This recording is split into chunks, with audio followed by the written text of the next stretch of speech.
What's up guys, Roddy back again, and today we're going to talk about Samsung, but not what you think. Let's go.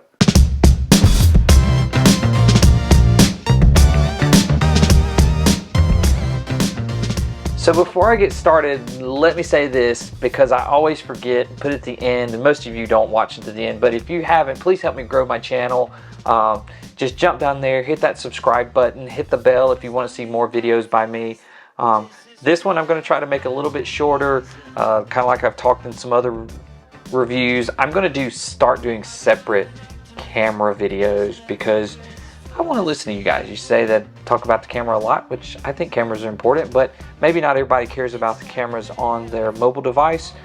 So I'm going to start just doing separate camera videos for each phone that I review. So right now the biggest buzz about Samsung is what? Foldables. And granted, I've lived with the Z Fold 3 for a year, and it's been a fantastic device. If you hadn't watched my review video, I'll link it down below. So there's a lot of talk about back to school, there's a lot of talk about foldables, there's a lot of talk about upcoming iPhones and new Pixels and all this stuff that's fixing to unveil to us.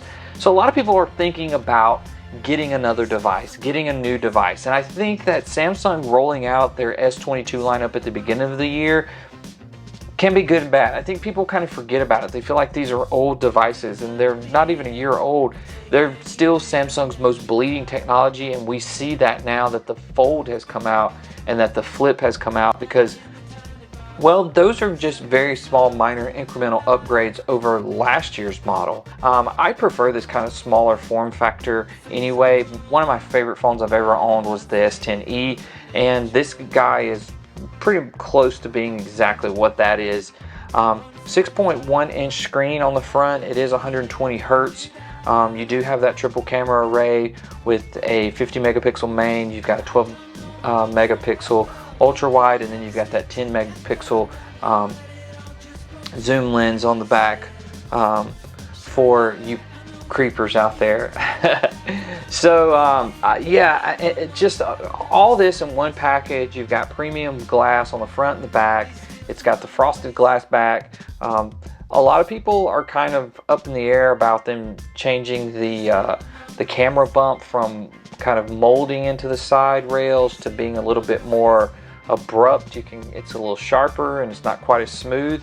I'm a case person, so naturally that didn't bother me at all. You throw a nice leather Samsung case on here and that's all gone.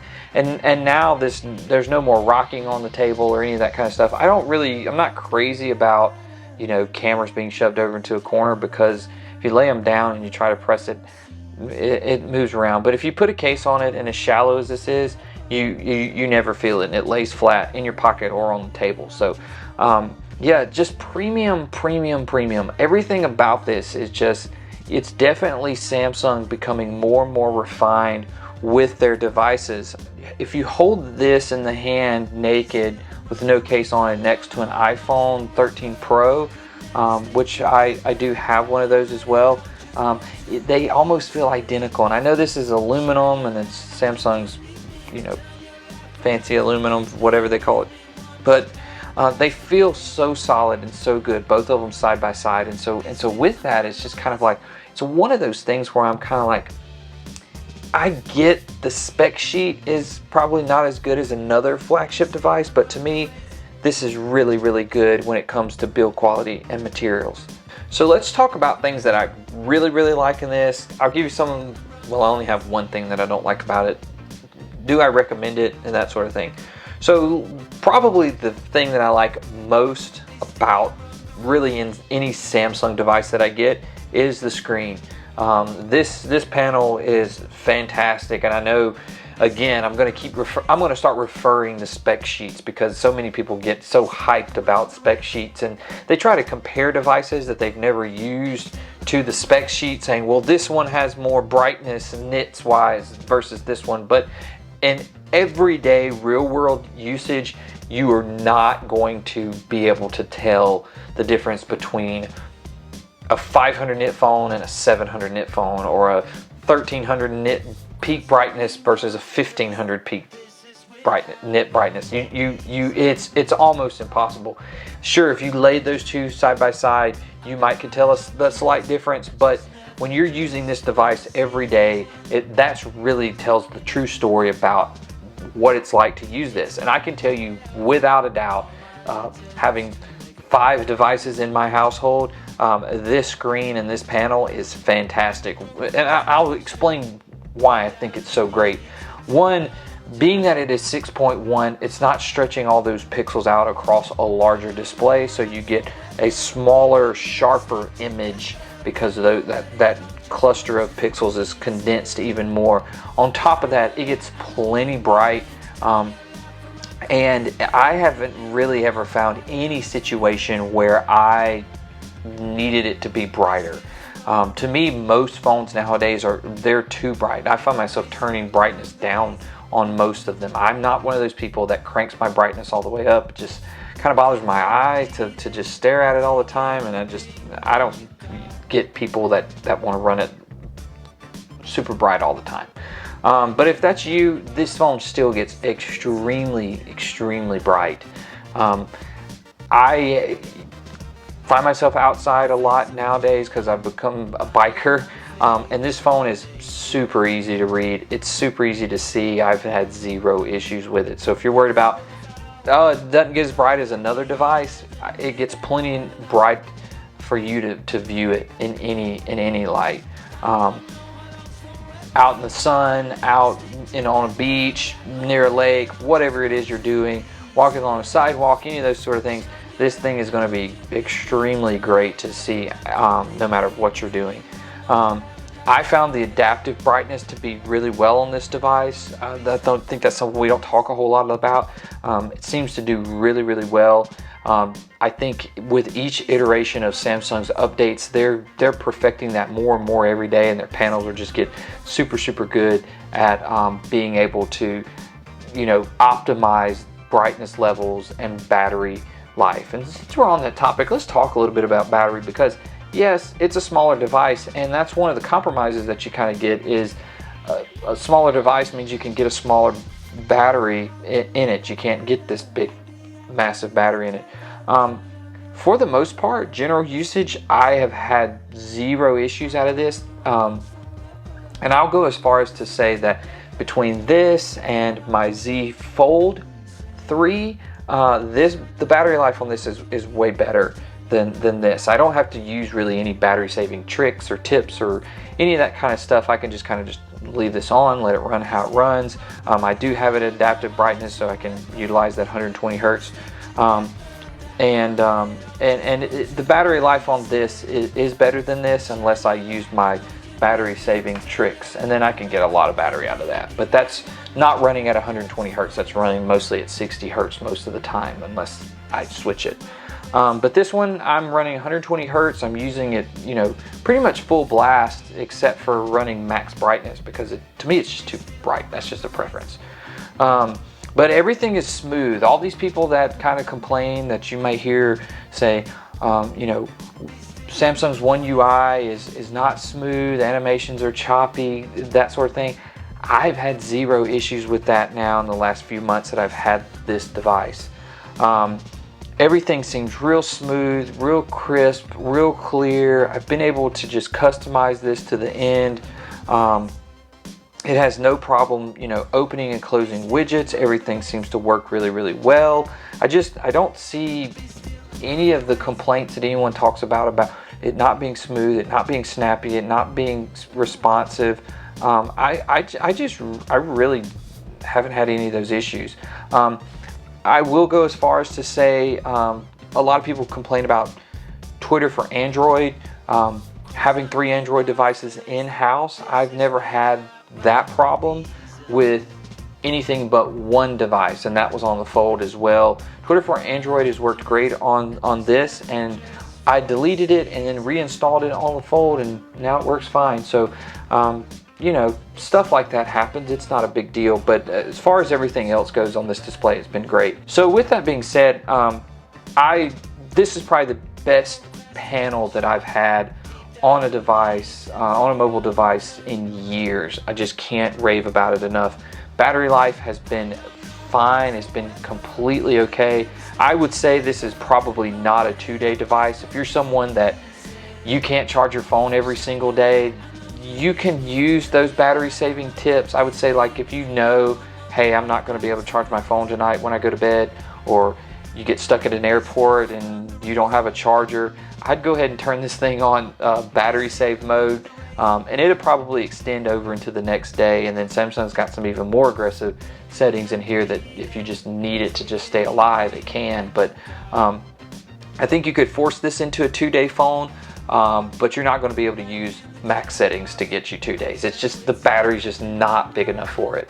But if you're a 1-day user, you're looking for 6+ hours of screen on time, I think you'll do fine with this as long as you're able to get to a charger, you know, by the end of that day, that night, whatever. So let's talk about the next thing that I think is really, really important to talk about, and that is the form factor. So currently, and you guys can comment below, but I'm really talking about the US market here because I don't have access to phones from other countries. Not really. This right now is the best small form factor flagship phone you can get. And to me, it's not really even small. 6.1 inches is not a small device, but when you compare it to something like a Pixel 6 Pro, I mean,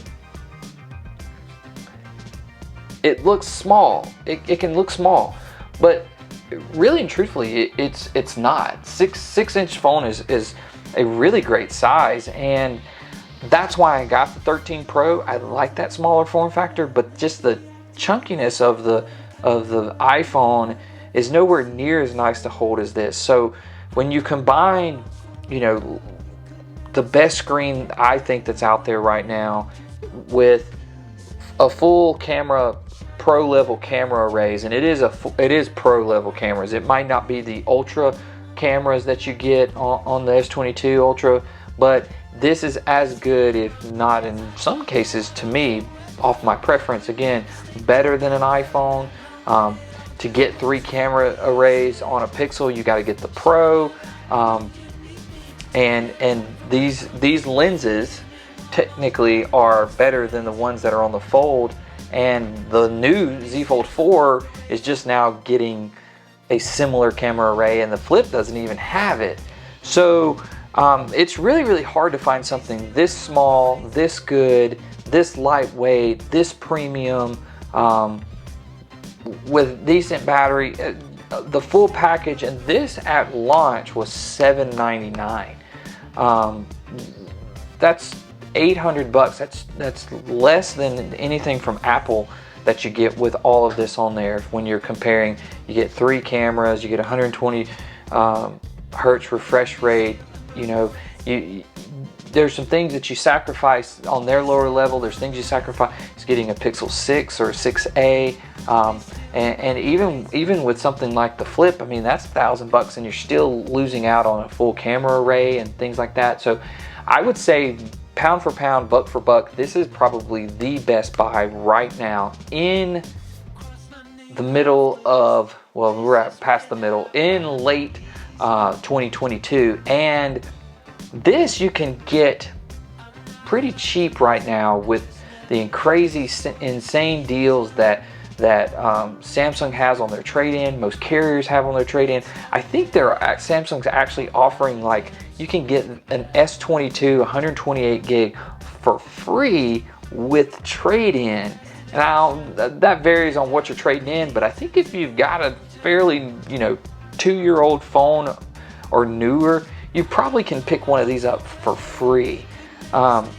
Free's pretty dang good. You can't beat that. I actually bought this on Prime Day, and it was about $350 that day, which I thought was a steal.